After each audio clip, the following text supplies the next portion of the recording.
അസ്സലാമു അലൈക്കും വറഹ്മത്തുള്ളാഹി. റമദാൻ 17 ബദ്റിൻ്റെ ഒരു ഓർമ്മപ്പെടുത്തൽ. അനുഗ്രഹീതമായ റമദാനിൻ്റെ അനുസ്മരണീയ ദിനമാണ് റമദാൻ 17. ഈ ദിവസത്തിൻ്റെ ചരിത്ര പ്രാധാന്യം അല്പമൊന്നുമല്ല.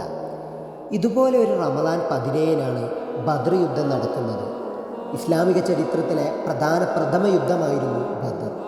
മുസ്ലിങ്ങളും മുശ്രിക്കുകളും തമ്മിൽ ഹിജ്റ 2-നായിരുന്നു ബദ്ർ യുദ്ധം നടക്കുന്നത്. മുസ്ലിം പക്ഷത്ത് ദുർബലരായ വെറും 313 ആളുകൾ, മറുപക്ഷത്ത് സർവായുധ സജ്ജരായ 950 ആളുകൾ. പിന്നീട് അതൊരു ചരിത്രമാവുകയായിരുന്നു. ഇസ്ലാമിക ലോകം ജയിക്കുന്നു. യുദ്ധത്തിന് തൊട്ടു മുൻപേ റസൂൽ സല്ലല്ലാഹു അലൈഹി വസല്ലം പ്രാർത്ഥിച്ച പ്രാർത്ഥന അത്രമാത്രം ഒരു വിശ്വാസിയുടെ മനസ്സകങ്ങളിൽ നിന്നും മായ്ക്കപ്പെട്ടു പോവില്ല. അല്ലാഹുവേ, എൻ്റെ കൂടെയുള്ള ഈ കൊച്ചു സമൂഹം ഇവിടെ വെച്ച് നശിപ്പിക്കപ്പെട്ടാൽ നിന്നെ മാത്രം ആരാധിക്കപ്പെടുന്ന ഒരു ജനത ഇവിടെ അവശേഷിക്കുകയില്ല നാഥ. ഇത്തരം വേളകളിലും ഫലസ്തീനെക്കുറിച്ചും ഓർക്കപ്പെടാതെ വയ്യ. നാഥൻ അവരെയും നമ്മെയും അവൻ്റെ ജന്നാത്തുൽ ഫിർദൗസിൽ ഒരുമിച്ച് കൂട്ടുമാറാവട്ടെ.